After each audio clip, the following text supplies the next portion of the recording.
안녕하세요. 저는 참 멋없게 파혼을 하고 다시 싱글의 삶을 누리고 있는 40살 여성입니다. 말 그대로 전 사랑하는 예비 신랑과 상당히 쪽팔린 상황에 처해 기가 막히게 파혼을 했습니다. 그때 일을 다시 회상하기만 해도 얼굴이 시뻘개진 상황이었죠. 제가 결혼을 준비하기에는 적은 나이가 아니기 때문에 사리분별 잘하고 야무지게 결혼할 줄 알았다고 생각한 사람들이 제 주위에 많습니다. 그런데 결혼을 막상 준비해보고 나니까 결혼은 나이가 중요한 게 아니란 걸 깨달았어요. 나이를 먹어도 어떤 난관이든 실수하는 사람이 수두룩하고요. 나이 어려도 똑똑한 사람 무지 많습니다. 인생은 어찌 보면 경험치 차이에 따라 선후배로 나눠져야 되는 게 아닌가 싶네요. 저는 잘 나가는 커리어 우먼입니다. 업무에 대해선 저 스스로 능력 있는 여자라 자부할 수 있지만 결혼 관념만큼은 사회 초년생이나 다름없는 사람이더라고요. 말을 나름 거창하게 표현해 저 스스로를 포장해봤지만 실상은 그냥 무지해서 바보같이 뒤통수 당한 사람이에요. 아직도 그날을 생각하면 서름보단 창피함이 몰려옵니다. 저의 잘못이란 걸 저 또한 무척 잘 알고 있으니 나이 먹고 왜 저러나 하는 시선보다는 저럴 수도 있겠구나 생각하며 들어주셨으면 합니다. 제게는 진실한 사랑이라고 느낄만 했던 시기가 좀 늦게 찾아왔습니다. 살면서 연애를 안 해본 건 아니지만 그동안 결혼하고 싶을 만큼 이렇다 할 남자가 없어서 짧게 만나고 헤어지길 반복했어요. 제가 나이가 드니까 당연히 연애를 시작한다면 언젠가는 결혼 얘기로 이어질 수밖에 없었는데 그럴 때마다 남자 쪽에서 먼저 뒷걸음질을 쳤습니다. 그래서 저는 평생 독거 인생으로 일만 하며 살다가 갈 줄 알았어요. 근데 사람에게는 다 때가 있고 기막힌 운명이 있다더니 한날 난생 처음 결혼하고 싶다는 마음을 느껴보도록 해준 상대가 나타났습니다. 당연히 예비 신랑의 존재였고 저는 그 만남을 특별하게 생각했어요. 저는 음악 쪽으로 직업을 가지고 있는 사람입니다. 제가 운영하는 학원에 예비 신랑이 수강생으로 들어왔었어요. 지금 생각하면 예비 신랑이 제게 의도적으로 접근했다는 걸 알겠는데 그때만 해도 제가 남자를 안 만난 지 너무 오래되어 순진했던 것 같습니다. 예비 신랑은 저보다 5살이 어린 친구였어요. 당연히 초반에는 예비 신랑을 남자로 생각하지 않았습니다. 5살 차이면 제 인식에선 저의 또래가 아니라 한참 어린 친구였거든요. 그런 친구에게 호감을 느낄 건더기도 없었지만 제게 호감을 표시해 줄 거라고도 생각을 못했어요. 그래서 예비 신랑이 처음으로 제게 호감 표시를 했을 때 바로 선을 그었습니다. 하지만 예비 신랑 고집도 보통이 아니더라고요. 제게 근 1년이나 일관된 마음을 보여주는데 기간이 길어지니까 그게 단순한 호기심이 아닌 진심이라고 제가 착각을 해버렸지 뭡니까. 지금 생각해보니 참 우스운 착각이었네요. 그렇게 제가 마음을 열자 그 이후 예비 신랑의 표현은 좀 더 적극적으로 이어졌습니다. 부담스럽지 않은 선에서 예비 신랑이 제 사적인 영역을 조금씩 침범해왔고 나중에는 제가 예비 신랑이 곁에 있는 걸 당연하게 생각될 정도로 함께 하는 날이 늘어갔어요. 자연스레 연락을 주고받는 건 물론이고 돈 없는 학생이었던 예비 신랑은 제 학원에 자처해서 아르바이트를 하기도 했습니다. 아침부터 귀가 전까지 둘이서 같이 시간을 보내다 보니까 예비 신랑의 존재가 제 편견 속 어리기만 한 모습과는 다른 장점들도 많이 보이더라고요. 나이에 비해 꽤 현실적이었고 실속 있다는 것 외에도 애늙은이처럼 말하는 본색 또한 상당히 어른스럽고 중후했습니다. 예비 신랑과 같이 있으면 오히려 제가 예비 신랑보다 떨어지는 기량을 가진 것 같기도 했어요. 한참 즐기고 놀만한 나이인데도 늘 자기 일에 열심인 예비 신랑에게 배울 점이 많아서 더 좋았습니다. 제 감정이 예비 신랑과 마음이 같아지고부터는 저희 관계가 속전속결로 이루어졌어요. 귀엽게도 제 마음이 뭐라고 예비 신랑은 그걸 굉장히 고마워하더라고요. 저희는 연애를 하면서 더 사이가 깊어졌습니다. 저보다 예비 신랑이 가진 마음의 속도가 더 빨랐는데 예비 신랑은 이미 저랑 결혼까지 할 생각으로 만나고 있었다더군요. 나는 자기처럼 청순한 여자랑 결혼하는 게 소원이었어. 마음이 청순한 사람은 요즘 세상에 생각보다 찾기 어렵거든. 그런데 내가 볼 땐 자기가 딱 그래. 그래서 결혼을 한다면 자기랑 할 거야, 나는. 마음씨 깨끗한 여자를 원했다면서 제게 은근슬쩍 결혼 얘기를 한 번씩 꺼냈었어요. 그때마다 장난기 어린 분위기와는 다르게 표정이나 눈빛이 진중하여 저도 모르는 사이 예비 신랑에게 빠져들었죠. 예비 신랑은 30대 초중반인데도 모은 돈이 상당했습니다. 이미 자기 명의의 집도 있고 차도 있는 능력남이라 우리가 당장 결혼을 하더라도 형편에는 문제는 없는 여건이었어요. 저 또한 나이도 나이지만 열심히 살았기 때문에 재력이 평타 이상은 되는 수준이었거든요. 제가 연애보단 일에 미쳐 살며 저를 위한 투자를 많이 했던 사람이라 저도 돈 없어서 허덕여 본 지는 오래되었습니다. 이렇듯 저랑 예비 신랑은 마음만 맞는다면 언제든지 결혼을 준비해도 문제될 게 없는 사이였어요. 하지만 저는 당시 저희가 연애를 한 지는 고작 3, 4개월밖에 안 되었던 터라 아직 결혼을 고민하기엔 만남이 짧았다고 생각을 했습니다. 나는 결혼을 좀 더 진지하게 만나보고 알아본 후에 진행하고 싶어. 자기가 결혼할 준비가 다 됐다는 건 나로서도 믿음직한 부분이긴 해. 근데 우리 아직 만난 지 1년도 안 됐잖아. 나는 시간에 쫓겨서 급하게 결혼하고 싶진 않아. 고맙게도 예비 신랑은 제 의견을 존중해주며 더 이상의 진도는 서두르지 않았어요.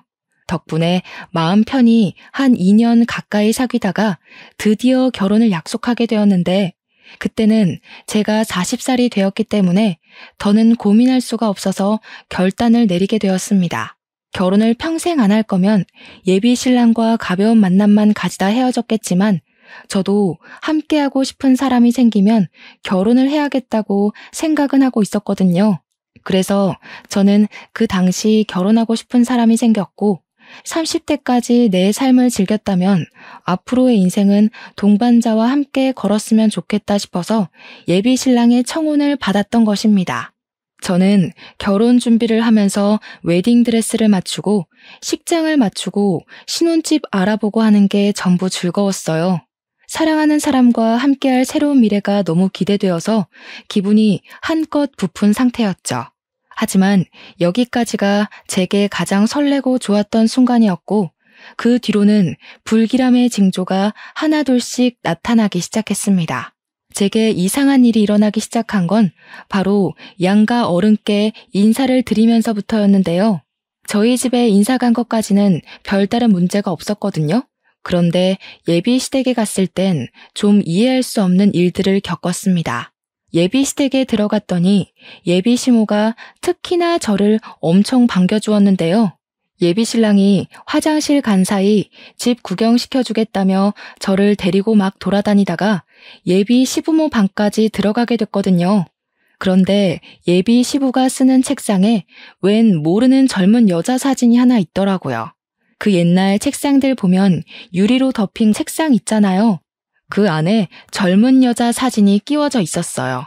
예비 시모의 젊은 모습이라고 하기엔 사진 자체가 너무 현대식이라서 예비 시모는 아닌 듯 했고 예비 신랑한테 여동생이나 누나가 있냐고 하니 그건 또 아니었거든요.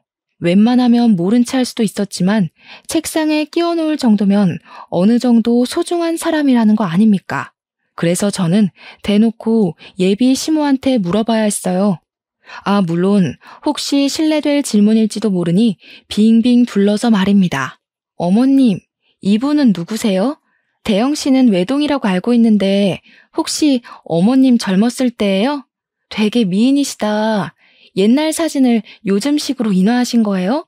그렇게 물었더니 예비 시모가 자기 아들 자랑을 술술술 하다가 제가 가리키는 걸 보곤 급당황을 했습니다. 그리곤 사진에 대한 얘기는 생략하고 이상한 동문서답을 했어요. 이제 그만 밥 먹자더니 저를 데리고 급하게 거실 밖으로 나와버렸죠. 어르신이라서 그런지 아니면 제가 정말 물으면 안 될 일을 물어서 그런 건지 예비 시모 행동이 너무 부자연스럽더라고요. 그렇게 수상쩍게 나오는데 제가 더 궁금하지 않겠습니까? 일단 예비 시댁에선 마무리 잘하고 나와서 예비 신랑한테 따로 그 사진의 존재를 물었습니다. 엄마가 그 사진 아직 안 치웠나 보네? 사실 내가 지난번에 전 약혼녀 얘기한 적 있잖아. 걔랑 결혼까지 갈 뻔한 사이였는데 걔가 알고 보니 자기 집 형편을 사기쳤더라고. 그래서 파혼한 사람이야. 그러니까 한마디로 전 약혼녀 사진이 버젓이 있다는 겁니다. 그런데도 예비 시부모가 전 약혼녀 사진을 갖고 있는 건 예비 시댁과 그녀가 많이 친했었다고 그래서 그녀의 소식을 가끔씩 궁금해한다고 하는 겁니다. 예비 신랑은 제가 괜히 신경 쓸까봐 그는 그녀 욕을 더 하면서 자기 입장에서는 꼴도 보기 싫은 여자라고 했습니다. 예비 신랑이 파혼했다는 이력을 못 들은 게 아니었기에 그냥 싶었는데 그 변명 자체가 제게 그리 개운한 변명은 아니었어요. 도대체 전 약혼녀랑 집안이 얼마나 가까웠길래, 도대체 그녀가 얼마나 자기 집 형편으로 사기를 쳤길래 책상에 사진까지 보관할 정도로 좋았던 관계가 파혼으로 치달았나 궁금했습니다. 물론 전 약혼녀랑 파혼하는 덕에 제가 예비 신랑을 만난 거라 당시에는 그저 그녀가 예비 신랑을 놓쳐줘서 고맙게만 느껴졌어요. 그렇게 결혼식 날짜가 3주 뒤로 바짝 다가왔습니다. 저와 예비 신랑의 관계는 여느 때처럼 돈독했어요. 당시 저는 앞으로 다가올 성대한 식을 위해서 살도 빼야 하고 피부 관리도 해야 하고 신혼여행지도 알아봐야 하고 이런저런 일들 때문에 정신없이 보냈는데요. 그 때문에 예비 시댁에서 봤던 그 사진 여부에 대해선 까맣게 잊어버리고 있었습니다. 그렇게 한창 바쁘게 지내고 있던 날 제게 문자 하나가 왔어요. 모르는 번호였지만 결코 무시할 수 없는 저를 향한 경고 메시지 같은 거였는데요.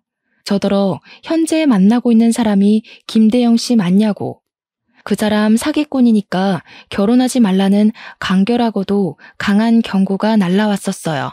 느닷없이 날라온 문자는 황당한 내용이었음에도 불구하고 제 등골에 초름을 쫙 일으켰습니다.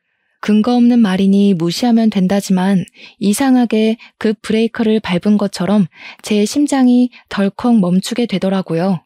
이 사람은 누군데 제 예비 신랑을 알고 있고 사기꾼이라고 하고 결혼을 하지 말라는 건지, 우리가 결혼을 한다는 사실은 또 어떻게 알고 있는 건지 머리를 굴리면 굴릴수록 의문투성이었습니다. 그냥 지나칠 수 없는 문자였으나 검증되지 않은 메시지이니 일단은 답장을 하지 않고 그날을 넘겼습니다. 그럼에도 그날은 하루 종일 제 머릿속에 그 문자 내용들만이 가득했어요. 그리고 바로 그 다음날 제가 답장이라도 해주길 바라는 건지 같은 번호로 비슷한 분위기의 문자가 또 날라오더라고요. 문자 내용은 역시나 예비 신랑과 결혼을 하지 말라는 협박조의 설득이었죠. 저더러 자기 꼴 나고 싶지 않으면 당장 헤어지라면서 예비 신랑이 집도 차도 다 자기 명의라고 하지 않냐고 그거 다 구라라고 했고, 예비 신랑이 본래 순진한 여자 께서 등쳐먹고 쉽게 살려는 제비 새끼라는 욕들이 가득한 내용이었습니다. 이런 문자는 하루 이틀을 시작으로 매일매일 날라오기 시작했어요. 그럴 때마다 저는 계속 읽고 무시했고 그 찝찝한 문자를 그저 누군가의 장난일 뿐이라고만 생각하려 했습니다. 하지만 그런 부정의 문자를 계속 받다 보니 점점 정신이 이상해지는 것 같더라고요. 시간이 갈수록 문자의 황당한 내용들이 진짜처럼 느껴지지 뭡니까? 아직 예비 신랑한테 말은 안 한 상태였어요. 문자 내용을 보면 볼수록 이걸 보내는 당사자가 예비 신랑과 결혼 직전에 헤어졌다던 전 약혼녀의 존재 같았거든요. 왠지 제가 먼저 상황의 진위를 알아내고 싶었습니다. 혹시라도 이 문자들이 사실이라면요? 썩은 동아줄이 아니라면요? 당연히 제게 더 소중한 사람의 말을 믿어야겠지만 아마 다들 이런 의문의 메시지를 받는다면 대부분 흔들릴 거라고 생각합니다. 무슨 첩보 영화도 아니고 제가 왜 이런 수상쩍은 메시지를 받으면서 파혼을 협박당하고 있는 건지 당시에는 이것만으로도 충분히 현실적이지 못하다는 생각도 했었어요. 믿어야 되나 말아야 되나 그걸로만 고민한 지 한 2주 정도 되었을 때 저는 더 이상 혼자서 이 사실을 감당 못할 거라고 보고 예비 신랑에게 그간 받았던 문자 내용을 밝히기로 마음을 먹었습니다. 그래도 결혼식을 일주일 앞둔 예비 신부 입장에서 당연히 예비 신랑 쪽을 믿어야겠다는 일말의 신의로 물어본 거였죠. 대체 이 여자는 누군데 자기더러 사기꾼이래? 대꾸 안 하려고 했는데 솔직히 내가 결혼할 남자로 자꾸 이런 소리 들으면 나 좀 불안하거든. 제가 받은 문자를 보자마자 예비 신랑은 사색이 되더니 깜짝 놀라더군요. 그러고는 왜 진작 얘기 안 했냐고 갑자기 성질을 내더라고요. 그러다가 또 혼자 진정해서는 저를 안아주었습니다. 내가 예전에 전 약혼녀 얘기했었지. 걔가 나한테 집안 사기쳐서 파혼했다고 했잖아. 나한테 보복하려고 너 신상캐서 이 짓 하는 것 같은데 당장 차단해. 상대해줄 가치도 없는 여자야. 보복을 무슨 이런 식으로 하는데? 내 번호는 또 어떻게 알아서 이러는 거래? 이거 엄연히 범죄야. 자기도 이 여자가 이러는 거 몰랐을 정도면 이거 경찰에 신고해야 돼. 하는 짓이 정말 스토킹이잖아. 원래 뭐 없는 애들이 더 그리 추잡하게 나오는 거야. 그런 애들은 신고해도 답이 없어. 내가 진짜 알아서 할게. 돈 몇 푼 쥐어주면 더는 안 이럴 거야. 돈 몇 푼을 쥐어주는 것도 제 입장에서는 이해가 되지 않아서 예비 신랑을 말렸습니다. 그냥 신고하면 경찰이 생각보다 깔끔하게 처리해준다고 말했더니 예비 신랑이 절대적으로 자신이 알아서 하겠다는 의사를 보이더라고요. 그렇게 혼자서 갈팡질팡한 태도를 보이던 예비 신랑은 제 휴대폰을 가져가더니 전 약혼녀 번호를 차단했습니다. 이미 그런 행동만으로도 예비 신랑의 존재가 제게는 부자연스럽게 비쳤어요. 하지만 문제는 제게만 오는 문자가 아니었다는 겁니다. 문자는 그저 약과에 불과했는데요. 한날 엄마한테서 전화가 오더라고요. 받았더니 뭐라는 줄 아시나요? 아직도 이 부분은 기가 찹니다. 선주야, 나한테 이상한 문자가 하나 왔다. 어떤 사람이 네 신랑더러 뭣도 가진 것 없는 빈털털이니까 집안 망하기 싫으면 딸 결혼 말리라면서 이상한 소리를 하네. 이게 다 무슨 말이니?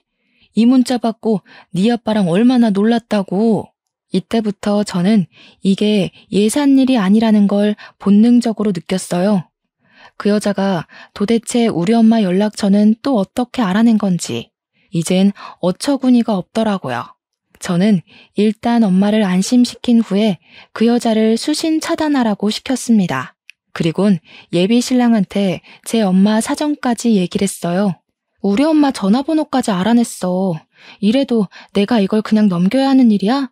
결혼식까지 얼마 안 남았는데 이 여자 하는 짓이 점점 더 심해지고 있잖아. 이러다 이 여자가 우리 결혼식까지 찾아와서 깽판 치겠어. 미안해. 나도 얘가 이렇게 정신 나간 애인 줄 몰랐어. 어떻게든 내가 알아서 처리할게. 우리 결혼은 아무 문제 없을 거야. 지난번에도 알아서 하겠다고 신경 쓰지 말랬잖아. 그런데 자기가 아무것도 못할 동안 이 여자가 지금 우리 엄마 전화번호까지 알아낸 거 아니야. 이런 소리 하기 싫은데 왜 자기 과거 여자 때문에 우리 부모님이 불안에 떨어야 돼? 나 이거 신고할래. 기분 나빠서 못 참겠어. 제발 나 좀 믿어줘. 얘가 아무래도 내가 찾는 거 눈치채고 갑자기 숨어버린 것 같아. 얼마 전에 마주쳤는데 도망친 이후로는 못 찾고 있어. 이러면 경찰에 연락한다고 해도 말짱 도루묵이야. 나 조금만 믿고 기다려주라, 응? 우리 결혼식은 절대 차질 없게 할게. 예비 신랑은 제게 절절매며 사과를 하더니 한 3일은 연락이 없었습니다. 우리 결혼식은 고작 4일 앞으로 다가왔는데 갈수록 뭔가 잘못되고 있는 듯해 불안했어요. 그렇게 3일 뒤 새벽 늦게 예비 신랑한테서 문자가 왔는데 혹시 전 약혼녀가 찾아간다면 절대 문 열어주지 말라는 연락이었습니다. 이건 또 뭔 소린가 싶어서 보자마자 화가 났어요. 저는 신혼집 들어가기 전까지 부모님 집에 머물고 있는 중이었거든요. 혹시라도 무슨 일이 생길지도 모른다는 예비 신랑의 주의를 듣자 온몸에 공포가 싹 오르더라고요. 그날 예비 신랑과 통화를 하면서 어떻게 된 사정인지 물었는데도 예비 신랑은 전 약혼녀를 만나지 못해 찾기만 하다가 포기를 한 상태라고 했습니다. 그래서 혹시 우리 집을 찾아가기라도 할까봐 미리 주의를 주는 거라 했어요. 그러면서 미안하다는 말까지 꼭 덧붙였고 피해는 없도록 하겠다는 신뢰성 없는 말로만 저를 위로했죠. 그 일 때문에 예비 신랑과 새벽 내내 통화를 하느라 밤잠을 샌 저는 피곤한 몸으로 출근을 강행했습니다. 그리고 문을 열고 나가자마자 풍기는 악취 때문에 선졸음마저 다 깼을 정도로 놀라고 말았어요. 대체 이게 무슨 냄새인가 싶어 주위를 둘러보다 발견을 한 건데요. 세상에나 우리 집 대문 뒤에 웬 사람 똥이 있는 거 아니겠어요? 그냥 모양새나 굵기 등을 봐선 분명 사람 똥 같았습니다. 그리고 그게 조금 뭉개져 있었는데 밟은 것도 아니고 누가 인위적으로 손을 이용해 퍼낸 모양새로 놓여 있더군요. 그 모양새가 가리키는 징조는 바로 제 눈앞에서 확인이 되었어요.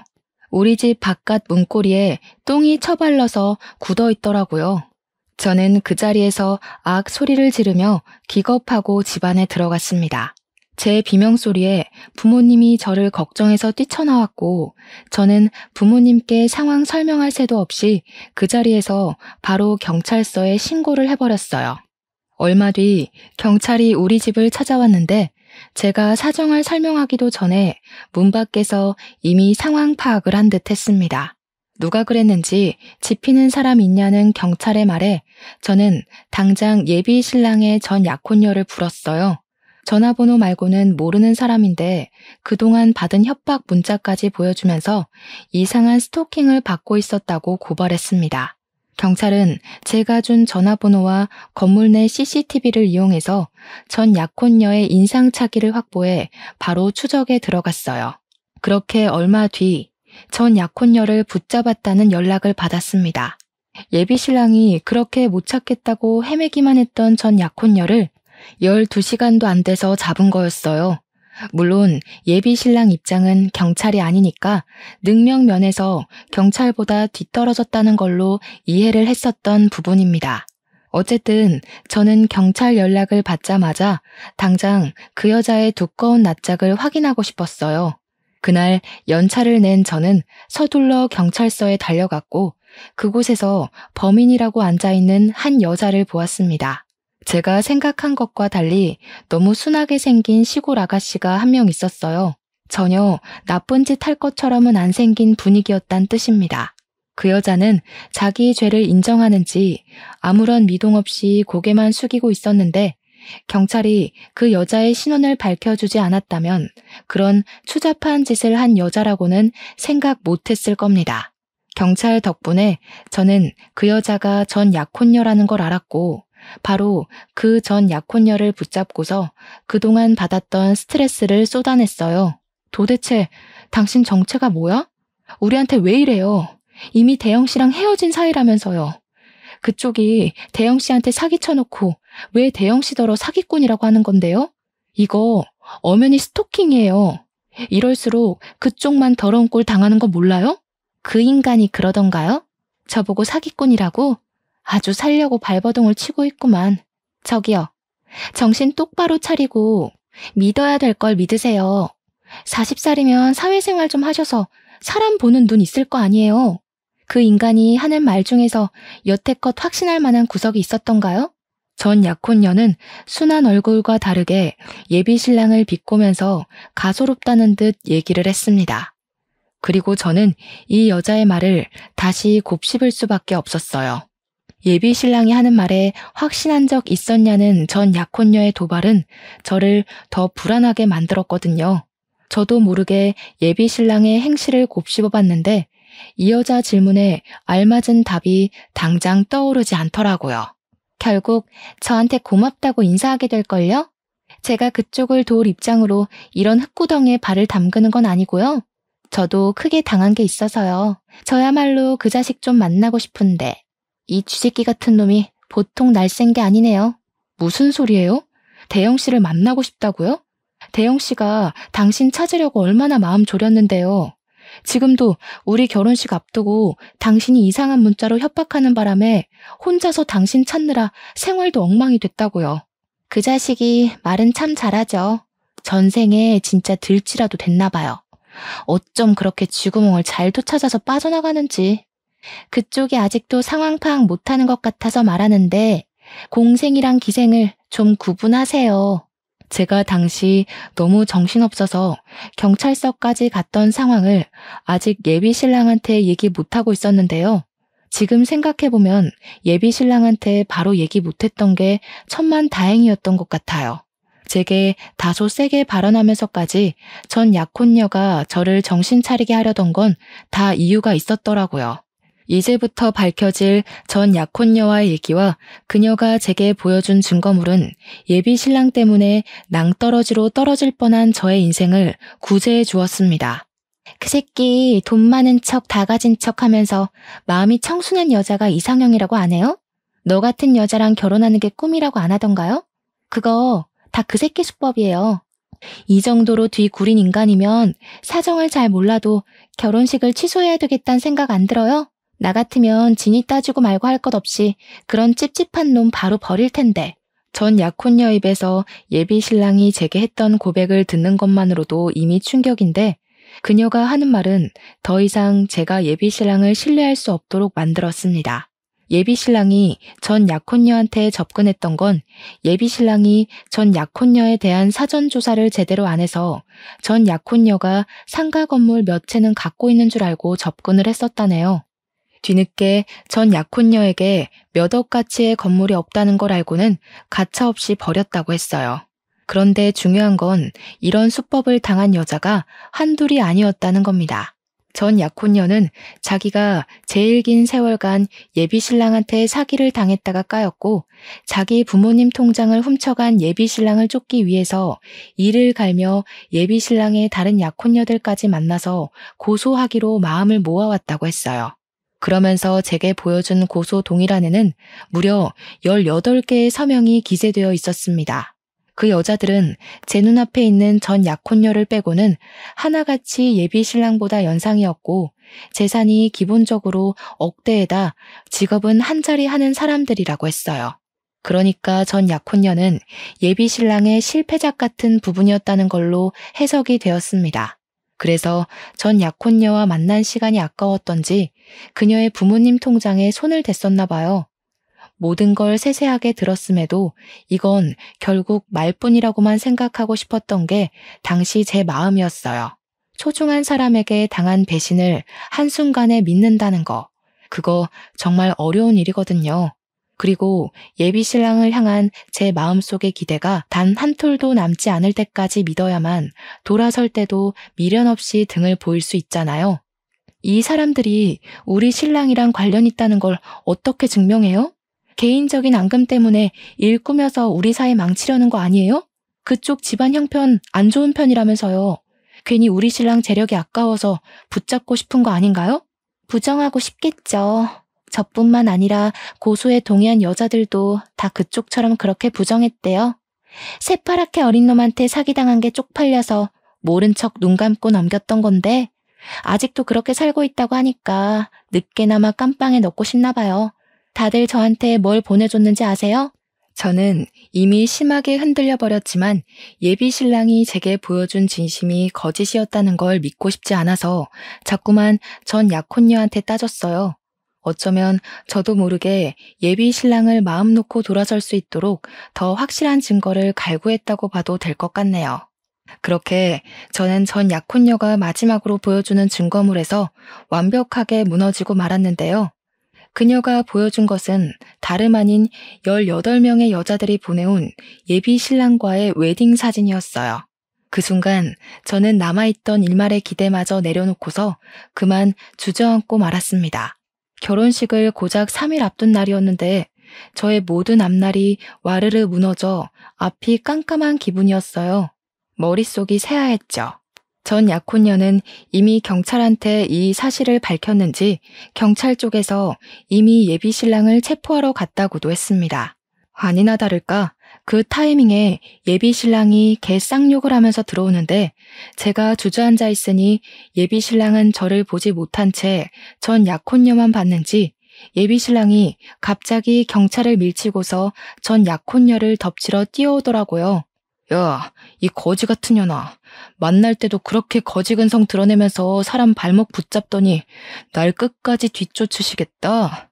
너네 부모 돈 때문에 그러냐? 나도 너 만났던 시간 아까워서 보상 좀 받으려고 했던 건데 참 더럽다 더러워. 야, 비렁뱅이 돈 같은 거 안 받을 테니까 들고 꺼져. 더는 내 결혼 방해하기만 해봐. 예비 신랑은 도중에 경찰한테 붙잡히는 바람에 전 약혼녀 가까이는 오지 못했고 그렇게 멀찍이서 소리만 고래고래 질렀습니다. 듣자 하니 전 약혼녀 말대로 이 여자 부모님의 돈을 훔친 것도 맞고 예비 신랑의 말씨가 저급하다는 것도 알겠더라고요. 전 약혼녀를 대하는 태도만 봐도 제가 들은 모든 사실이 루머가 아니라는 것 정도는 눈치챌 수 있었습니다. 충격에 한참 주저앉아만 있던 제가 뒤늦게 자리에서 일어나니까 예비 신랑이 깜짝 놀라서 그대로 다리에 힘이 풀리더라고요. 그 처량한 꼴이 예비 신랑의 실체를 보여주는 것 같아서 더 울분이 터졌습니다. 예비 신랑은 경찰을 바로 뿌리치고 제게 달려왔어요. 자기가 왜 어떻게 여기 있어?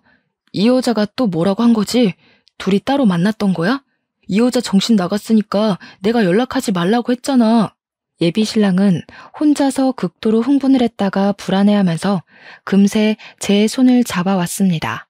이제 보니 이런 오락가락한 태도가 예비 신랑의 특징인 것 같더군요. 화냈다가 바로 꼬리 내리는 짓 말입니다. 뭐가 그렇게 놓치기 아까워서 나한테 끝까지 숨겼니? 네가 나한테 알아서 하겠다고 떵떵거려 놓고 정작 보여준 게 이런 꼴인데 내가 뭘 얼마나 더 믿어줘야 돼? 지금 이 여자가 하는 말보다 네 말이 더 개똥으로 들리는데? 그래, 알아. 그럴 수밖에 없겠지. 나는 저 여자 입노름에 당하고 있는 피해자고 저녀는 가해자니까. 작정하고 얘기를 꾸며온 사람이랑 밑도 끝도 없이 당하는 사람이랑 어떻게 말하는 수준이 같겠어. 예비 신랑은 제 손을 불끈 쥐고서 어떻게든 저의 돌아간 눈빛을 되찾으려고 노력했습니다. 하지만 제 머릿속의 생각은 온전히 한 방향뿐이었어요. 제게 믿음을 갈구하는 이 손으로 예비 신랑이 18명 여자의 뒤통수를 쳤다는 생각에 그저 화가 치밀어 오르기만 했죠. 이제는 저까지 해서 19명을 속인 셈이겠네요.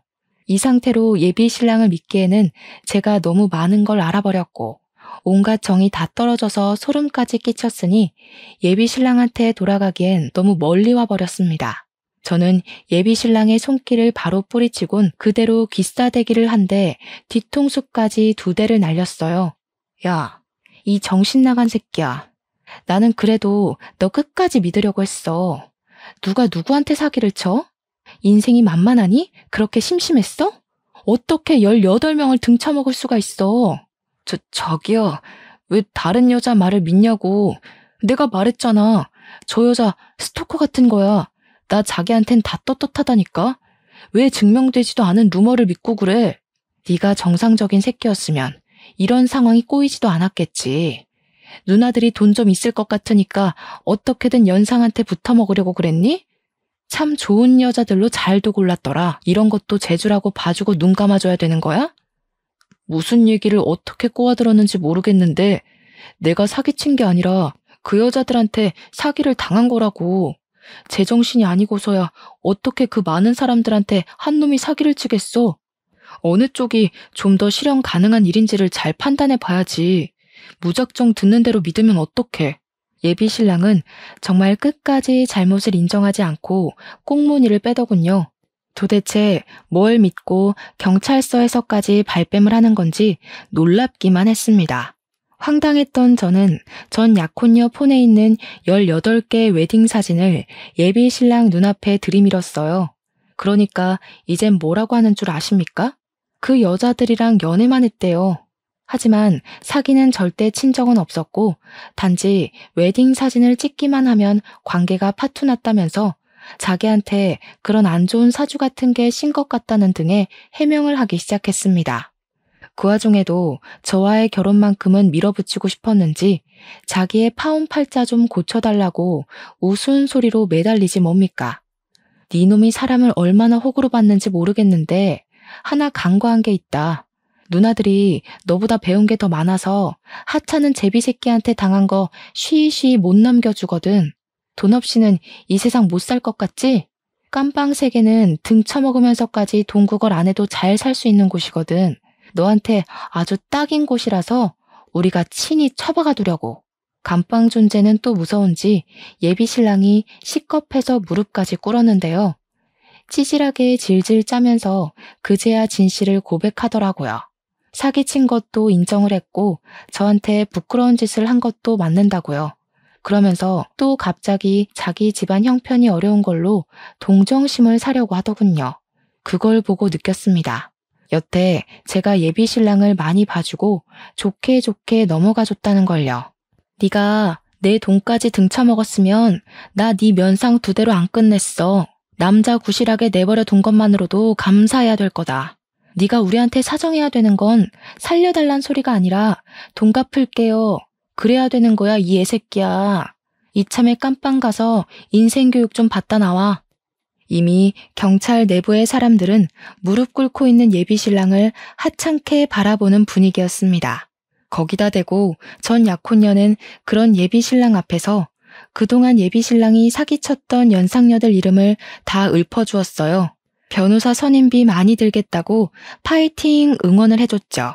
정말 제가 다 쪽팔려서 고개를 들기가 힘들었습니다.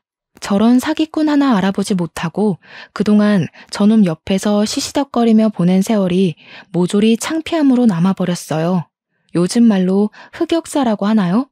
사연 쓰는 곳이 아니었다면 제 지인들 앞에서는 감히 얘기를 꺼내보지도 못했을 정도로 민망했습니다.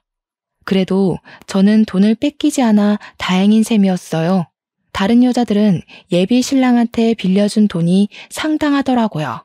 아마 제가 경제관념에서는 다소 냉정한 타입이라 예비 신랑이 은근슬쩍 보냈던 시그널을 못 알아챈 것일 수도 있습니다. 어쩌면 예비 신랑이 제게 돈을 뜯어가지 못해서 저와 결혼까지 진행하려고 했을 수도 있겠네요. 이래나 저래나 저는 운 좋게 나름대로 피해자 신세를 면했잖아요. 전 약혼녀들의 존재는 저를 공포스럽게 만들었지만 그들 덕분에 인생을 구제받은 셈이니 저는 예비 신랑 고소하는 데는 힘을 보태주기로 했어요. 다시는 이딴 사기꾼 새끼가 사람 마음 가지고 돈을 해먹는 일이 없도록 SNS에 신상까지 까발렸습니다. 저뿐만 아니라 18명 여자들도 전부 도움을 보태주는 덕에 예비 신랑 얼굴을 알리는 건 순식간이었어요. 아, 그리고 전 약혼녀는 저희 집에 똥 처바른 처벌을 따로 받게 되었는데요. 제가 그것만큼은 도무지 이해가 안 돼서 대체 왜 그랬냐고 다시 한 번 더 물었습니다.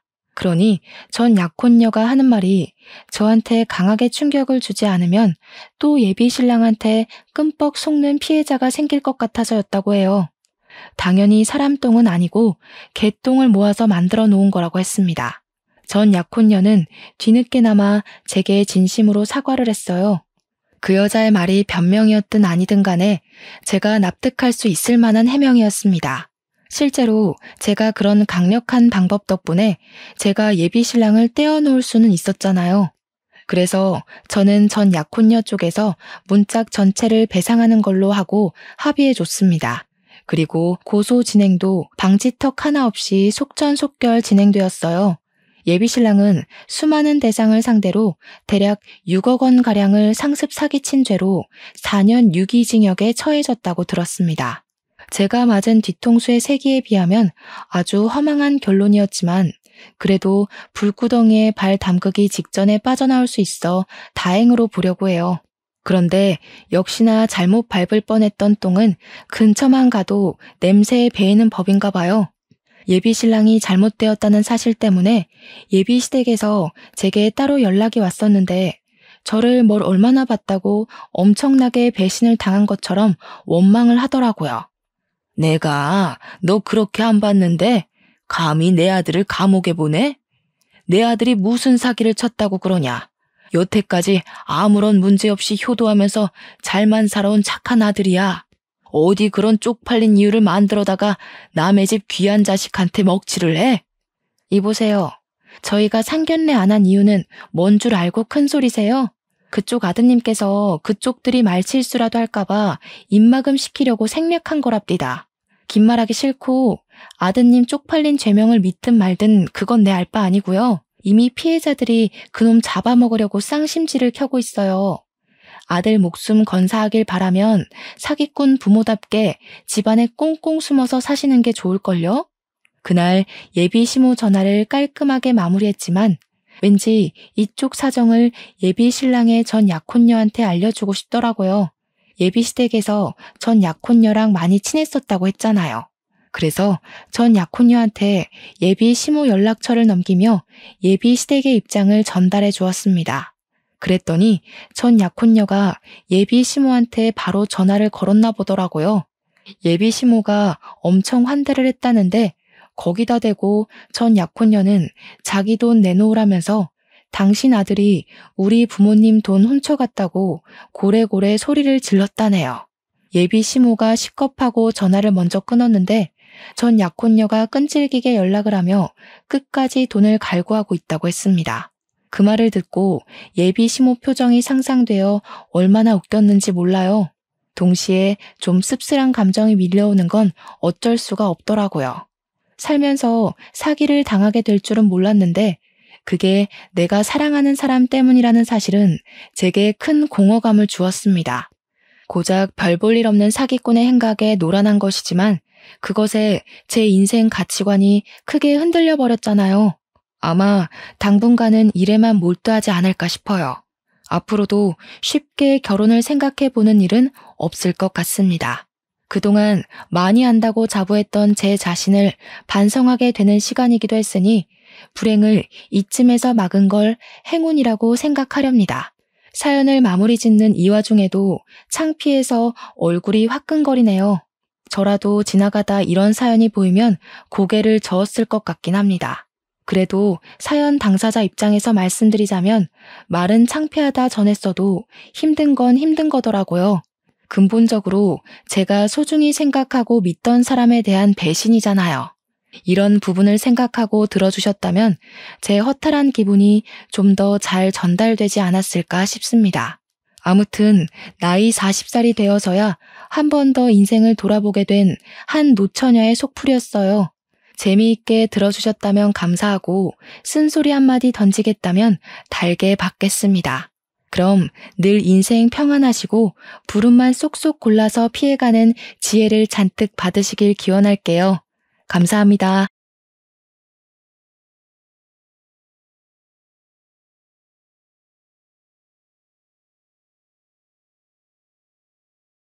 안녕하세요, 청취자 여러분들.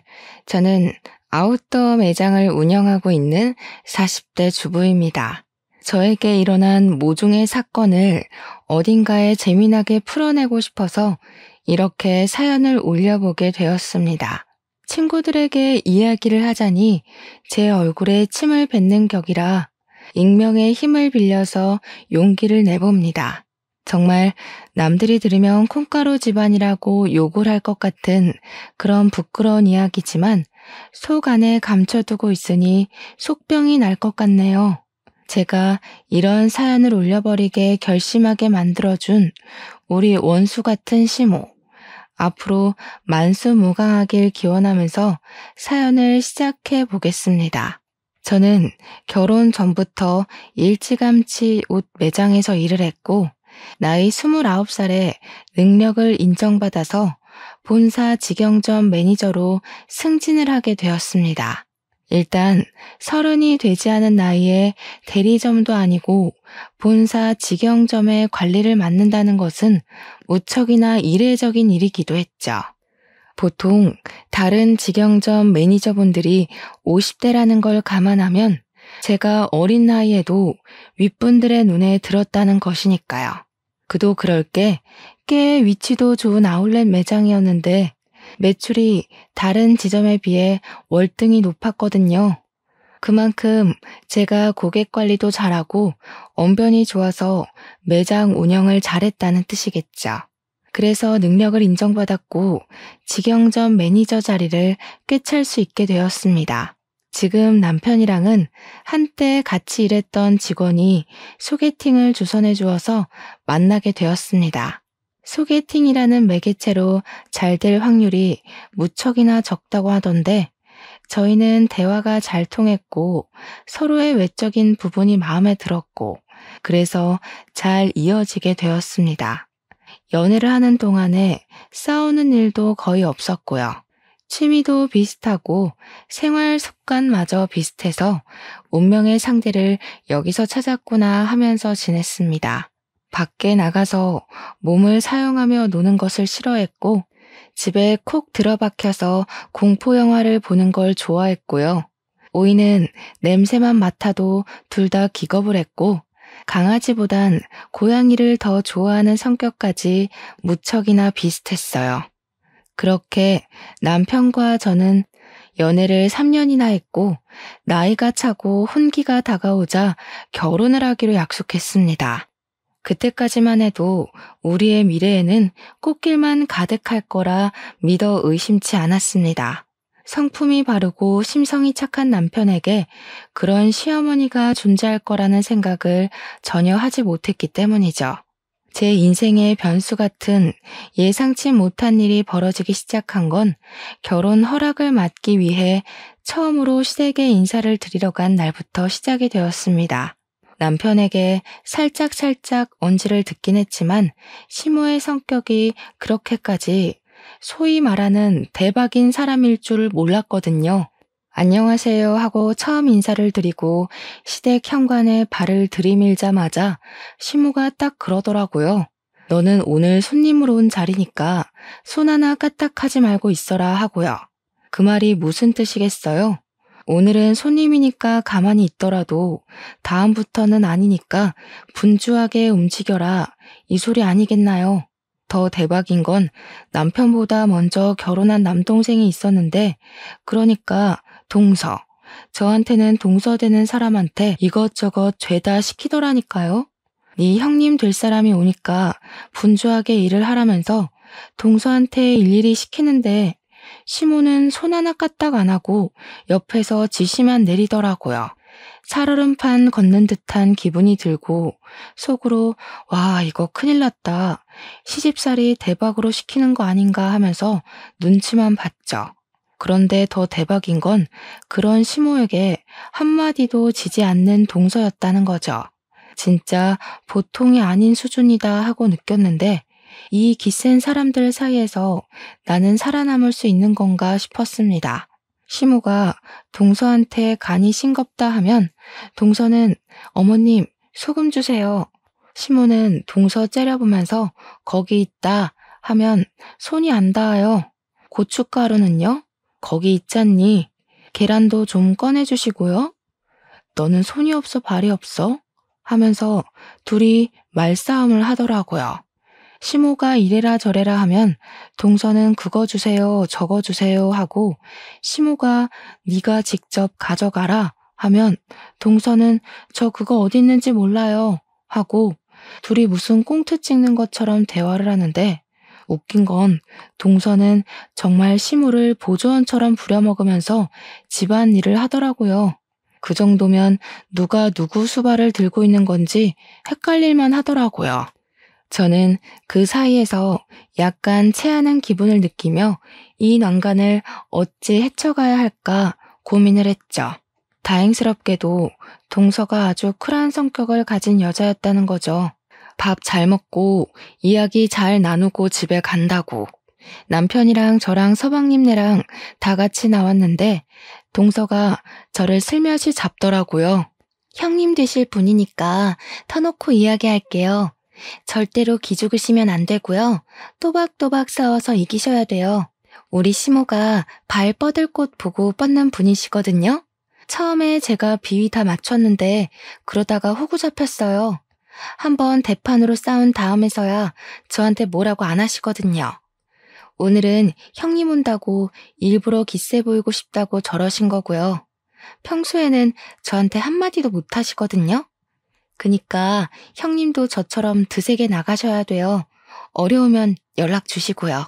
그렇게 자기 할 말 쏙 하고 가더라고요. 순간 제 머릿속에 시무를 들이받으라고? 이게 무슨 콩가루 같은 이야기지? 했어요. 동서가 정말로 저를 걱정해서 말해주었던 진심이라는 걸 그때는 잘 몰랐죠. 그 이후에 상견례를 했고 양가가 서로 합의 잘 이루어진 상태로 결혼 준비를 끝냈고 무난한 결혼식을 올리게 되었습니다. 근데 보통 결혼식 하는 날 신부 대기실에는 신부 지인들만 들어오지 않나요? 친구들이랑 이야기하고 사진 찍고 그러고 있는데 시모 지인들이 싹 들어와서는 저한테 돗대기 시장처럼 시끄럽게 말을 시키는 거예요. 며느리가 아웃도어 매장을 운영한다고? 하면서 자기네들이 시모의 산악 동호회 친구들이라고 하더라고요. 우리 시모 취미가 산을 타는 것이었는데 아웃도어 매장을 운영하는 며느리가 들어왔다고 싸게 살 수 있다고 자랑을 하셨나 보더라고요. 옷을 좀 할인해달라고 일부러 찾아와서 저한테 말을 건 것이었죠. 제가 운영하고 있는 매장이 직영점이라서 본사에서 내려온 할인율만큼만 할인을 해줄 수가 있었거든요. 기본적으로 아울렛 매장이라 깔리고 들어가는 할인율도 있었고요. 저는 뭐 땅 파서 장사하는 것도 아닌데 제가 맘대로 할인을 해줄 순 없죠. 굳이 신부 대기실까지 찾아와서 할인 이야기 꺼내고 가는 시모 지인들도 무척이나 별로였어요. 그거 하나 딱 찝찝한 거 남기고 결혼식 잘 하고 저희는 바로 신혼여행지로 떠났습니다. 남편과 저는 평소에 가볼 수 없는 곳으로 신혼여행을 가자고 약속을 했고 그 장소는 바로 약속의 땅 뉴질랜드였습니다. 뉴질랜드가 워낙 자연 경관이 거대하고 멋있고 또 산을 걷는 트레킹이 유명한 나라잖아요. 남편이랑 같이 트레킹 관광을 나섰는데 거기서 엄청 좋은 트레킹화를 팔고 있더라고요. 큰 마음 먹고 제 거랑 남편 거 사면서 시모가 산악 동호회를 한다고 했으니까 시부모님 드릴 신발도 한 켤레씩 샀습니다. 당연히 한국까지 전화를 해서 신발 사이즈 물어보고 샀죠. 귀국을 해서 시댁에 신발을 딱 가져가니까 시부가 너무 마음에 든다고 좋아하시더라고요. 근데 시모는 약간 마음에 안 든다는 식으로 삐죽거리면서 시부한테 그러더라고요. 당신은 산에 가자고 하는데도 안 가면서 이런 좋은 신발이 왜 필요하냐고요. 시부가 아니 뭐 산 탈 때만 신는 신발인가? 그냥 신고 다니면 되지 하니까 시모가 저를 보면서 색이 이거밖에 없었니? 이러는 겁니다.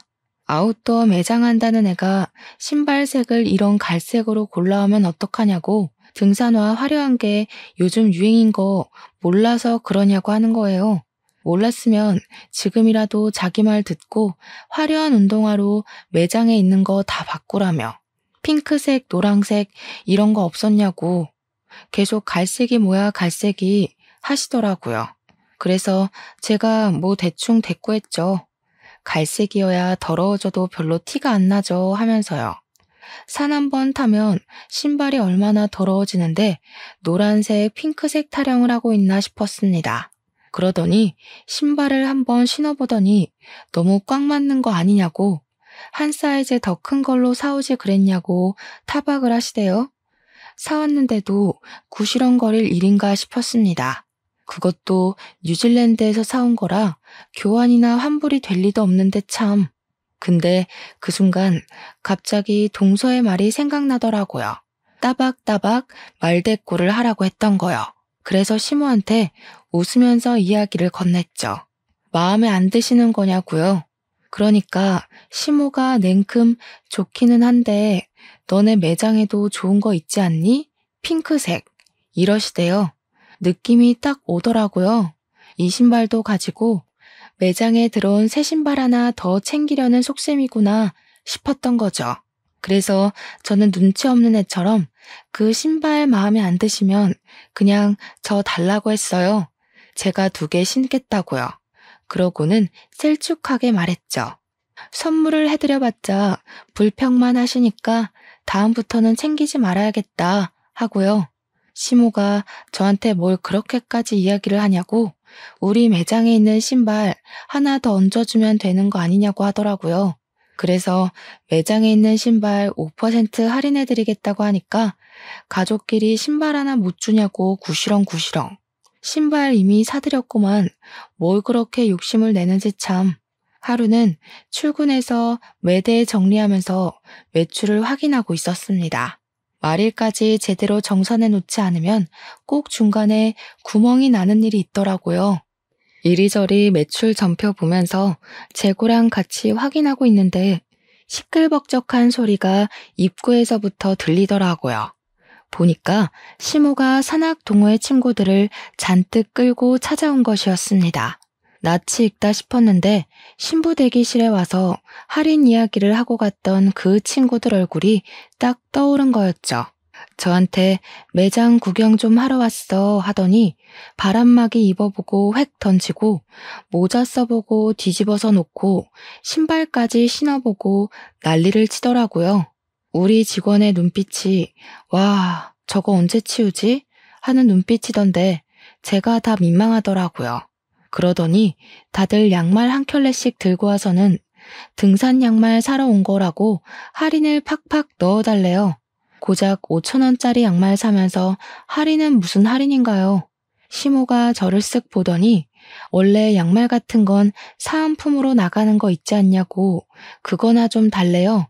6명이 거 3만원어치 사가면서 사은품 달라고 말하는 게 양심적으로 가능한 일인가요? 그래서 제가 어머님 양말 사은품은 20만원 이상 구매하셨을 때 나가는 거라 양말 6켤레 산 걸로는 턱도 없어요 하면서 웃었어요. 일부러 하하호호 웃으면서 이야기하니까 시모도 민망했는지 가족끼리 빡빡하게 군다고 그냥 속갯말 삼키대요. 저도 땅 파서 장사하는 거 아니잖아요 하면서 시모 친구들 보면서 이해하시죠? 가격이 맞아야. 이러니까 시모 친구들도 민망했나 봐요. 저한테 나중에 우리가 와서 제대로 팔아줄게 하면서 어색한 얼굴을 하고 돌아가시더라고요. 여기서 끝날 줄 알았던 우리 시모의 진상짓은 지금부터 시작이었습니다. 제가 하루 종일 매장을 지키고 있는 건 아니었거든요. 본사에 회의를 하러 가야 할 때도 있고 쉬는 날도 존재하니까요. 일이 좀 있어서 이틀 연속으로 매장에 출근을 하지 못했는데 제가 출근을 하니까 직원이 저한테 쪼르르 달려오더니 곤란한 듯 말을 하더라고요. 무슨 일 있었냐고 진상 손님 왔었냐고 물어봤더니 반품이 들어왔는데 제 가족분인 것 같다고 조심스럽게 이야기를 하는 거예요. 내가 누구? 하고 물어보니까 시어머니요 하면서 이야기를 하는데 제가 없을 때 왔다 간 건가 싶더라고요. 직원이 저한테 제가 없을 때 와서 바람막이를 하나 사갔다가 다음날 바로 반품을 했는데 택은 그대로 있지만 옷이 너무 더럽다는 겁니다. 순간 그게 무슨 소리인가 싶어서 옷 상태를 보려고 반품 들어온 물건을 확인하는데 옷이 진짜 새 옷이 아니었어요. 옷을 사가서 바로 입고 등산을 갔다가 그대로 환불이라도 한 건지 옷에서 땀 냄새가 나는 거예요.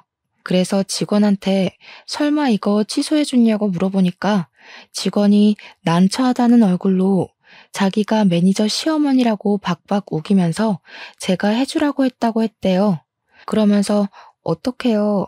저 실수한 거예요? 하는데 직원이 무슨 잘못이 있겠어요?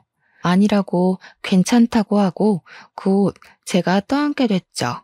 퇴근하자마자 옷을 들고 시댁에 가서 시모한테 획 던졌어요.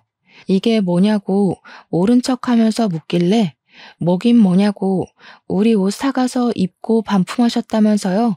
하면서 일부러 큰 소리로 이야기를 했습니다. 시부가 빤히 보고 있었으니까 일부러 들으라는 듯이 이야기하니까 시모가 시치미를 뚝 떼더라고요. 자기는 그런 적 없다고 옷을 사가서 반품한 건 맞는데 입고 돌아다닌 적은 없대요. 그러면서 그 직원 진짜 웃기는 계집애라고 자기가 옷 관리를 못한 걸 가지고 매출 늘리려고 일부러 거짓말 치는 거 아니냐면서 몰아가는 겁니다.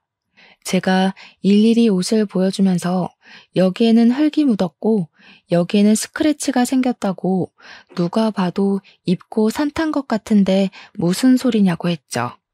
제가 화가 나서 이 옷 결제하게 빨리 카드를 주시던가 현금을 달라고 했어요. 시모는 자기는 그런 적 없으니까 못 준다고 강짜를 부리더라고요. 원래 소비자 보호법에 의거해서 14일 이내로 환불되는 거 아니냐고 진상을 부리는 겁니다. 그래서 그거는 옷이 상하지 않았을 때 이야기고 지금은 상했으니까 해당 사항 없다고 돈 달라고 했어요. 씩씩거리면서 죽어도 못 준다는 식으로 이야기를 하는데 듣고 있던 시부가 무슨 그런 파렴치한 짓을 하냐고 저한테 현금을 주시더라고요. 시부라도 정상이라서 다행이지 시모의 진상짓은 넌덜머리가 났습니다. 저한테 가족끼리 왜 그렇게 빡빡하게 구냐며 대충 세탁해서 팔면 되지 하는데 열이 오르더군요. 그러고 한동안 조용한 것 같더니 한 달 뒤에 제가 쉬는 날 우리 시모가 와서 옷을 또 사가지고 가서는 반품을 했대요.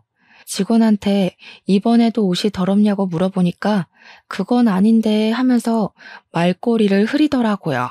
무슨 일이냐 하니까 옷을 30만 원치를 사가서 바로 반품을 하긴 했는데 사은품으로 증정되는 등산 모자랑 양말은 쏙 빼놓고 환불했다는 겁니다.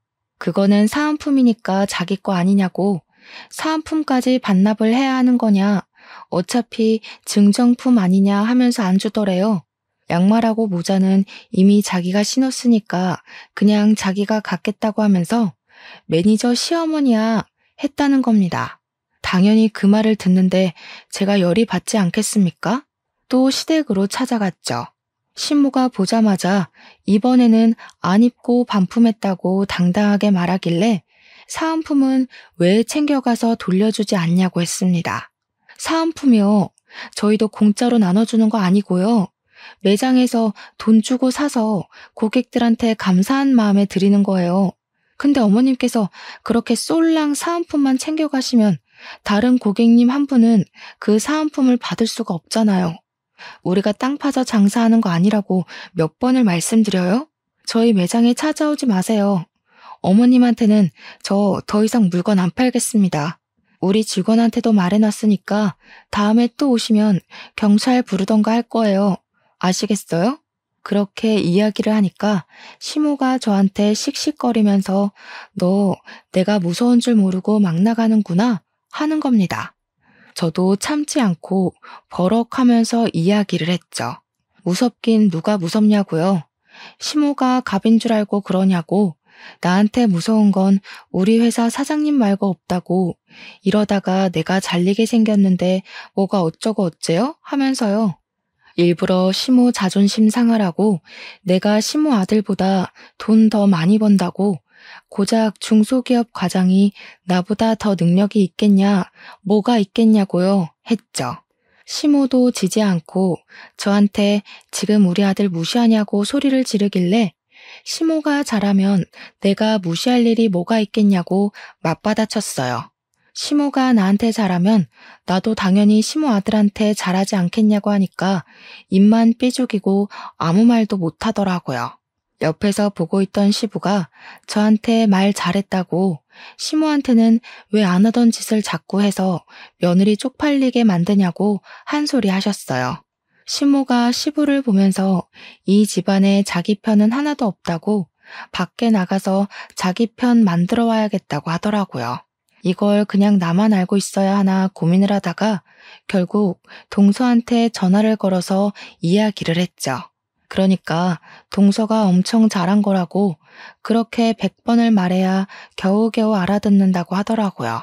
자기는 백화점 속옷 매장에서 일을 했었는데 결혼하고 얼마 되지 않아서 팬티를 사가서 입어놓고는 환불을 하러 왔대요.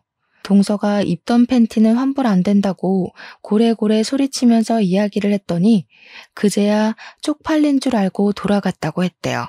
백화점 매장에 블랙 컨슈머로 등록까지 시키고 백화점에서 따로 관리 대상으로 분류하게 했더니 그제야 찾아오지 않더라며. 와, 너무 충격적이지 않나요? 입던 팬티를 환불하러 오는 게 말인지 방귀인지 상상 초월이었습니다. 그렇게 제 말을 잘 알아들은 줄 알았던 시모는 제가 쉬는 날 골라서 또 매장에 찾아왔더라고요. 도대체 어디에 신복을 숨겨놓은 건지 제가 쉬는 날은 기가 막히게 알고 찾아오더라고요. 이번에는 남성용 등산화랑 남성용 등산용품을 몇 개 사가길래 직원이 주시하고 있었다고 하더라고요. 근데 의외로 환불이 들어오지 않았고 가격도 후려치지 않고 제값 주고 사갔다고 이야기를 하더라고요. 그래서 저는 시모가 웬일이지 남성용 등산용품은 왜 사간 거지 싶었죠. 시부가 등산에 취미가 없어서 시모 혼자 친구들이랑 다니는 거였거든요. 이제 시부도 등산을 가나 싶어서 부부가 같이 취미 생활을 하시려나 보다 이건 좀 부럽다 하면서 생각을 했죠. 우리 남편이랑 저랑은 아무래도 시간이 잘 맞지 않아서 결혼 이후에는 취미 생활을 즐기지 못했거든요. 어차피 밖에 나가서 몸을 쓰는 취미 활동을 하는 것도 아니긴 해서 집에서 영화나 보고 게임이나 하고 하는 게 전부지만요. 시부모님이 매번 싸우기만 하는 줄 알았는데 취미 생활을 같이 한다고 하니까 부러웠죠 뭐. 시모가 오랜만에 가족들 한데 모여서 밥 먹자고 하길래 시댁에 방문을 했는데 저는 매장을 운영하는 사람이니까 딱 보면 알잖아요. 등산화 모델명만 봐도 어떤 신발인지 눈에 들어오는 그런 안목이요. 분명 신발도 사가고 용품도 사갔는데 현관에서 신발장을 둘러보는데 그 신발이 없더라고요. 그래서 뭐지? 싶어서 시모한테 남성용 등산화 사가셨다고 들었는데 아버님이랑 등산 다니시는 거 아니었어요? 하고 물어봤죠. 시모가 순간 당황해하면서 아니라고 그거 우리 동호회 사람이 생일이어서 선물하려고 산 거였다고 하더라고요. 우리 시모 같은 짠순이가 20만 원짜리 신발을 선물한다는 게 무척이나 의외였습니다. 그래도 뭐 같이 등산 다니고 돈독한 친분이 있는 사람이면 그럴 수 있겠다 싶었죠. 근데 사건이 와장창 터지고 만 것입니다. 2달 뒤에 시부가 남편한테 연락을 해서는 신세한탄을 하면서 시모랑 이혼을 하기로 했다고 통보를 했대요. 그 이야기를 전해 들은 저와 서방님네는 놀래서 시댁으로 찾아갈 수밖에 없었죠. 두 분이 방금 전까지 싸운 건지 씩씩거리면서 문을 열어주는데 남편이 다짜고짜 이혼이 무슨 소리냐고 물어봤어요. 그러니까 시부가 부들부들 떨면서 네 엄마 바람났다 하면서 사진을 보여주더라고요. 시모가 웬 남자랑 같이 팔짱을 끼고 등산을 하고 같이 차를 타고 저수지에서 낚시도 하고 커플룩으로 차려입고 데이트를 하는 사진들이었습니다. 그러면서 시모가 소름 끼친다고 이런 걸 따라다니면서 어떻게 사진을 찍을 생각을 하냐고 당신 의처증이냐고 화를 내대요. 그 사진을 보는데 등산복이며 등산화며 용품이며 너무나도 눈에 익은 물건들이 있더라고요. 우리 매장에서 사갔던 그 용품들이며 옷이며 알고 보니 내연남한테 사주려고 반품도 안 하고 제값 주고 사간 것이었습니다. 제가 어이가 없어서 이거 다 저희 매장에서 사간 물건이네요 하니까 시모가 뭘 그런 걸 입 밖으로 꺼내냐면서 성질을 부리더라고요. 시부가 눈 돌아가지고 당신 미쳤냐고 며느리 매장에서 내연남 줄 선물을 사가? 이러더라고요. 당장 이혼하자고 당신 같은 여자랑 하루도 더 살고 싶지 않다고 진절머리를 치셨습니다. 그러자 시모가 놀래서 아니 당장 자기 보고 어딜 가서 살라고 이혼을 하자는 거냐고 소리를 꽥 지르니까 시부가 자기 알 바 아니래요. 내연남 집에 가서 살든 밖에 나가서 얼어 죽든 마음대로 하자고 당장 우리 집에서 나가라고 내연남이 호랩이라며 하더라고요. 그 집 가서 엄마 노릇하면서 하하호호 살면 되겠네 하는데 부부싸움 살벌하게 하시는 거 있죠? 시모가 자기가 못할 것 같냐면서 자식들이 말리기도 전에 짐을 싸서 획 나가버렸어요. 물론 아무도 말릴 생각이 없긴 했지만요. 남편이고 도련님이고 시모의 바람이 무척이나 충격이었나 보더라고요. 결국 두 분 나이 67세에 협의 이혼을 했고요. 위자료랑 재산 분할은 그냥 없는 셈 치고 이혼만 하기로 했다고 하셨습니다. 그리고 정말 충격적이게도 시모는 진짜 내연남의 집에 들어가서 살림을 차렸다는 겁니다. 우리 남편이 전화해서 어디서 뭐 하면서 살고 있냐고 아빠한테 지금이라도 싹싹 빌고 집에 들어가라고 연락을 했더니 시모가 웃더래요. 자기가 왜 그래야 하냐며 너무너무 행복해서 미칠 것 같다고.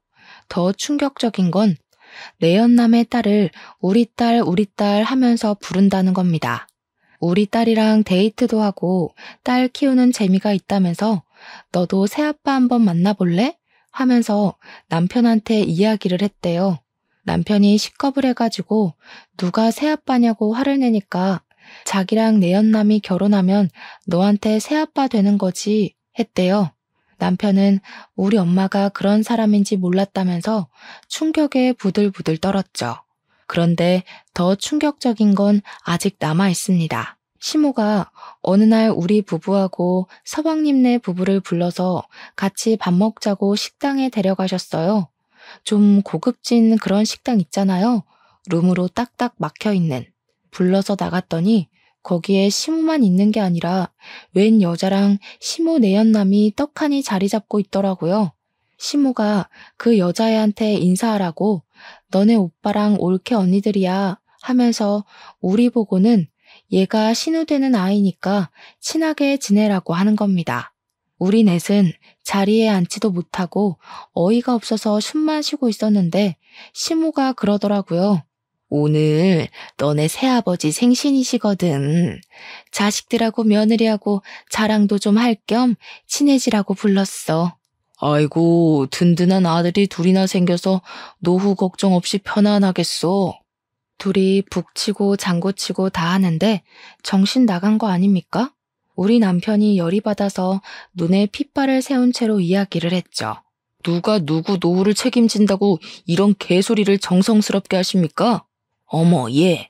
못 배워먹은 사람처럼 새아버지한테 그게 무슨 말버릇이니? 당장 사과드려. 남편이랑 서방님은 사과는 무슨 얼어 죽을 사과냐고 이런 자리인지 모르고 나온 거니까 두 번 다신 이런 자리 만들지 말라고 엄포를 놓았습니다. 한 번만 더 이런 경우 없는 짓 하면 신모고 나발이고 인연 끊겠다고 선언을 했죠. 뒤돌아서 나오는데 시모가 막 뛰어나오더라고요. 제일 뒤에 걷고 있던 제가 만만한지 저를 딱 붙잡고는 사정을 하더라고요. 얘, 돈 좀 주고 가라. 우리 아들들이 낼 거라고 내가 설레발 다 쳐놨는데 일부러 비싼 집으로 골라왔는데 내 체면은 살려줘야 하지 않겠니? 저 지갑 안 들고 왔는데요. 어머님이 불러내신 거라 당연히 어머님이 사주시는 건 줄 알고 지갑 안 들고 왔죠. 야, 너네 버르장머리 없이 뭐 하는 거야? 당연히 자식들이 사야지 내가 돈이 어딨어. 아까 방에 있던 어머님이 좋아 죽겠다고 했던 내연남 딸한테 내라고 하세요. 뭐? 내연남 딸? 너한테는 시누이야. 어머, 저한테 왜 시누이예요? 우리 남편이랑 저 여자랑은 가족이 아닌데요. 그러고는 재빨리 식당을 빠져나왔습니다. 우리 남편은 완전 열이 받아가지고 엄마가 저렇게 파렴치한 인간인 줄 몰랐다고 어떻게 저런 짓을 할 수 있냐고 시부가 불쌍하다고 난리였어요. 그런데 여기서 일이 끝났으면 제가 사연을 쓰지도 않았겠죠. 더 파렴치한 일은 그 뒤에 벌어지게 되었습니다. 제가 글쎄 생각지도 못했던 갑상선암에 걸리게 된 것입니다. 임신을 준비하던 도중 수치가 이상하다는 종합검진 결과에 놀라서 큰 병원을 찾아가니 갑상선암이라고 하더라고요. 물론 완치율도 높고 다른 사람들보다 훨씬 더 빠르게 발견을 하게 되어서 수술만 하면 괜찮을 거라고 하더라고요. 평생 약을 달고 살아야 해서 한동안 임신 계획은 가지면 안 된다고 했지만 그 이외에는 아무 문제도 없을 거라고 저를 안심시켜 주었습니다. 의사의 조언에 따라서 수술 날짜까지 빠르게 잡고 났는데 그래도 제가 암이라는 사실은 변하지가 않잖아요. 남편과 저는 한동안 마음을 추스르느라 바빴습니다. 치료와 수술을 해야 하는 바람에 어쩔 수 없이 한동안 일을 쉬어야 하는 처지에 달했고 매장 관리는 결국 다른 사람에게 넘기게 되었습니다. 본사에서는 수술 이후 경과가 좋아지면 다른 매장을 주겠다고 했지만 제 첫 매장이다 보니 애착이 가는 건 어쩔 수 없었어요. 그래도 피곤하면 안 되고 컨디션 조절을 잘 해야 한다고 해서 일을 할 수 없게 되었죠. 인수인계까지 마치고 본격적으로 치료가 시작되는 주까지 일을 도와주기로 했습니다. 본사에서는 일단 퇴직을 하게 되는 것이라 퇴직금까지 받아갈 수 있었습니다. 집에서 쉬려고 하니까 영 좀이 쑤시더라고요. 그런 와중에 무슨 일 때문에 매장을 방문했는지 모르겠지만 시모가 또 그 매장에 방문을 했나 보더라고요. 직원에게 연락이 왔는데 당당하게 들어가서 내가 여기 매니저 시어머니인데 했다는 겁니다. 그런데 매니저가 변경이 되었잖아요? 새로 들어온 매니저가 저는 시어머니가 없는데요? 한 거죠. 시모가 놀래서 우리 며느리 어디 갔냐고 하니 직원이 모르셨냐고 몸이 안 좋아서 퇴직을 하셨다고 이야기를 한 겁니다. 저한테 혹시 실수한 거 아니냐고 연락이 온 건데 그냥 잘했다고 했어요. 시모는 머리를 그때부터 굴리기 시작했나 봐요. 쉬는 것도 아니고 퇴직이라고 하니까 어디 아파도 단단히 아프구나, 죽을 병이라도 걸렸나 싶었던 거죠. 우리 남편한테 전화해서는 걱정스러운 말투로 우리 며느리 어디가 아픈 거냐고 큰 병이냐고 꼬치꼬치 캐묻고 난리를 쳤대요. 며느리 건강 걱정 한 번 안 할 것처럼 굴던 사람이 막 걱정돼 죽겠다고 이야기를 하니까 남편도 마음이 좀 풀어졌나 봐요. 큰 병은 아니라고 초기에 발견해서 수술만 하면 된다고 갑상선암이라고 이야기를 한 거죠. 그러니까 걱정 마시라고 다 괜찮아질 거라고 이야기를 했더니 그제야 아 그러니? 알겠다 하고 전화를 뚝 끊더래요. 걱정했던 것 치고는 너무 빠르게 알겠다고 하고 전화를 끊어서 좀 찝찝하다고 하더라고요. 알겠다고 시모한테 연락 오면 말해주겠다고 남편에게 이야기를 한 뒤 집안일을 좀 하고 쉬고 있었어요. 그런데 딱 타이밍 좋게 시모한테서 연락이 온 거죠. 아무렇지 않게 여보세요 하고 전화를 받으니까 시모 목소리가 들떠서 전화를 했더라고요. 예, 우리 아들이 그러는데 너 갑상선암이라며? 내가 좀 알아보니까 그거 수술비도 별로 안 비싸고 예후들도 다 좋다고 하더라. 거기다가 너 퇴직금까지 빵빵하게 받고서는 일 그만뒀다고 하더라. 어디 아픈 데는 없냐, 몸은 좀 괜찮냐 물어볼 줄 알았는데 영 딴소리만 나오길래 그래서요? 하고 대꾸를 했죠. 그러니까 전화로 할 이야기는 아닌 것 같다고 이따가 집으로 찾아오겠다고 하고 끊더라고요. 영 기분이 쎄해서 남편한테도 이야기를 하니까 퇴근하자마자 집으로 가겠다고 하더니 정말 날아왔는지 평소보다 일찍 왔더라고요. 남편이랑 집에서 저녁 먹고 쉬고 있는데 시모가 대뜸 집으로 찾아온 겁니다. 너 보험금 얼마 나왔어? 보험은 좀 들어놨지? 퇴직금은 얼마 받았니? 아픈 사람 붙잡고 웬 돈 이야기야? 아니, 어쩜 이렇게 타이밍이 좋니? 너네 새아버지가 사업을 하는데 자금이 콱 틀어막혀서 지금 위험하거든. 일단 그거 먼저 풀어야 해서 대충 1억 정도가 필요한데 우리 며느리가 근속기간도 길고 보험금도 받았을 거 아니니. 10년 넘게 일도 했으니까 퇴직금도 꽤 되고 보험 진단금 받은 거 합치면 1억은 될 것 같더라고. 그 돈 나 좀 빌려줘라. 내가 나중에 갚을 테니까. 아니, 제가 아파서 퇴직을 한 거고 암 때문에 받은 보험금을 지금 내연남한테 빌려주라고 하는 게 맞는 건가요? 이게 바로 정신 나간 소리 중에 제대로 정신 나간 소리 아니겠습니까? 저는 어이가 없어서 바로 시모한테 세게 들이박았습니다. 어머님, 혹시 머리에 소주 꽂으셨어요? 그랬더니 시모가 뭐가 어쩌고 어째? 하면서 저한테 큰 소리를 치시는 거예요. 지금 화를 낼 사람이 누군데 누가 누구한테 큰 소리를 냅니까? 머리에 소주 꽂은 것도 아닌데 어떻게 이런 생각을 하세요? 다른 것도 아니고 제가 암에 걸려서 투병을 시작했는데 보험금을 달라고요? 그것도 저한테는 생판남이나 다름없는 어머님 내연남 사업 자금을 위해서요? 예, 생판남은 무슨 남이니? 이 일만 해결하면 우리 결혼할 거야. 그럼 너한테도 새 시아버지가 되는 거 아니겠니? 어떻게 내연남이라고 할 수 있어? 어머님이 바람 피우신 건 맞잖아요. 지금도 어쨌든 호적 정리도 안 돼서 그냥 단순 동거남인 거고요. 그 나이 먹고 아픈 며느리한테 이런 말 하는 거 부끄럽지도 않으세요? 저 같으면 쪽팔려서라도 이런 부탁 못할 것 같아요.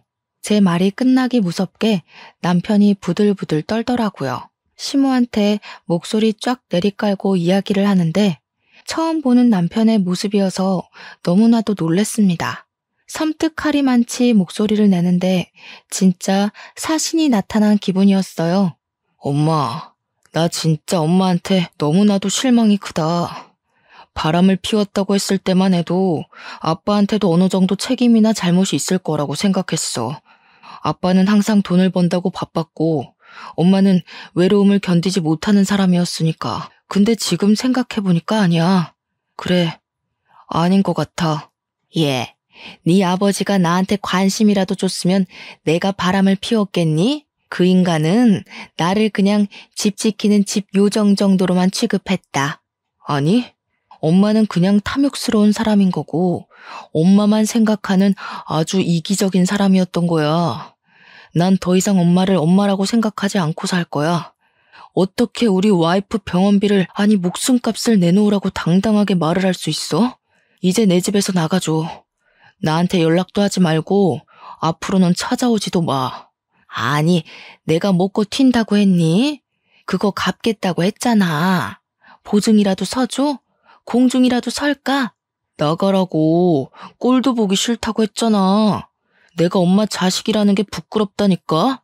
남편이 시모를 향해서 소리를 꽥 지르면서 눈에 핏발을 세우고 이야기를 했습니다. 생전 소리 한번 지르지 않던 아들이 자기를 향해서 소리를 지르니까 시모가 많이 놀란 것 같더라고요. 아니, 왜 소리를 지르고 그러냐면서 자기도 이제 너를 자식으로 생각 안 하고 살 거라고 괜히 자존심을 부렸어요. 더럽고 치사하다고 끝까지 구시렁거리면서 집 밖으로 나가더라고요. 남편은 그날 혼자 화장실에 틀어박혀서 나오질 않더라고요. 저한테 보여주기 부끄러운 모습이었는지 제가 잠자리에 들고 나서야 나와서 자더라고요. 조금 울었는지 다음날 눈이 부어있던데 저도 남편이 얼마나 수치스럽고 화가 날지 가늠이 돼서 더 이상 말을 꺼내지 않았습니다. 아무리 그래도 친모가 그런 식으로까지 나올 거라고는 생각도 못했겠죠. 옆에서 지켜보는 저도 사람이 아니다 싶었는데 친모를 바라보는 우리 남편은 얼마나 속이 터졌을까요? 저는 말없이 남편 옆을 지키면서 힘이 되어주기로 했죠. 제가 암과 싸우면서 남편이 제 옆을 지켜주기로 한 것처럼요. 그리고 며칠 뒤에 동서에게서 연락이 왔습니다. 형님, 시모가 1억을 빌려달라고 저한테 찾아왔던데 형님한테도 그랬어요? 그거 빌려준 거 아니지? 어쩜 그 부탁을 동서한테까지 찾아가서 했대? 형님, 저희가 여윳돈 1억이 어디 있겠어요. 저한테 뭐라는 줄 아세요? 형님 암보험금이랑 퇴직금 달라고 했더니 인연을 끊자고 했다면서 형님이랑 아주버님이랑 아주 쌍으로 못된 것들이라고 당당하게 이야기를 하시더라고요. 남편이랑 저랑 그 소리 듣고 정신 나간 거 아니냐고. 남편이 노망 났냐고 썩 꺼지라고 했지 뭐예요? 우리 남편은 앞으로 얼굴 안 보고 살 거라고 연락도 하지 말고 찾아오지도 말라고 했어. 동선에는 우리도 똑같아요. 이미 아주버님이 남편한테 미리 이야기를 했었나 봐요. 돈 빌려달라고 찾아오면 집에 들이지도 말고 쫓아내라고요. 우리 남편이 아주버님 말이라면 껌뻑 죽잖아요. 집에 들어오지도 못하고 쫓겨나셨어요. 저는 동서한테 그래 다행이다, 잘했어 하고 칭찬을 해줬습니다. 우리 부부는 시모를 없는 사람이다 생각하고 지내기로 했다고 동선에도 그렇게 하라고 전했죠. 그러니까 동서가 마지막으로 딱 그 말을 하대요. 사람이 욕심부리고 이기적으로 굴면서 자기 생각만 하고 살 때 알아봤어야 했다고요. 그렇게 통화를 마무리하고 나서 저도 마음을 완벽하게 비웠습니다. 그 뒤로 한동안 조용했던 일상을 보내고 수술을 받고 회복을 하던 와중이었습니다. 수술 후 2개월이 지나기도 했고 오랜만에 시부한테 반찬이나 가져다 드리려고 보자기에 반찬통을 싸서 시댁에 찾아갔어요. 그런데 시댁 문간 앞에서 시모가 울고불고 그러고 있더라고요. 문은 꽉 닫혀 있고. 시모가 저를 쓱 보더니 퉁퉁 부은 눈으로 반찬 싸들고 온 거냐고 잘 됐다고 문 좀 열어보라고 하더라고요. 제가 미쳤다고 시부가 닫아둔 문을 열겠습니까? 바로 경찰을 불렀습니다. 경찰차가 요란한 소리를 내면서 찾아왔고 시모는 저한테 네가 부른 거냐고 사색이 되어서 묻더라고요. 집 앞에 경찰차가 오고 소란스러워지니 그제야 시부가 문을 열어줬어요. 저한테 경찰 부른 거야? 하길래 네 했더니 시부가 잘했다고 칭찬을 해주셨습니다. 고 경찰 양반, 저 망할 옆에 내가 남의 집에 주거 침입하려고 했으니 잡아가시오. 아니 여보, 남의 집이라니 어떻게 이 집이 남의 집이야? 우리 집이지. 오호, 이혼을 했으면 남이지. 그 동거남은 어쩌고 여기 와서 같이 살자고 한 번만 봐달라며 울고불고 빌어? 경찰분들 수고 많으십니다. 저 옆에 내 당장 데려가서 가둬버리쇼. 경찰은 이미 신고가 들어왔고 주거 침입이라는 명분이 있어서 어쩔 수 없다며 시모를 끌고 가셨습니다. 저는 시부한테 반찬을 잘 전해드리고 집으로 돌아왔고 그날 저녁 시부에게서 연락이 왔어요.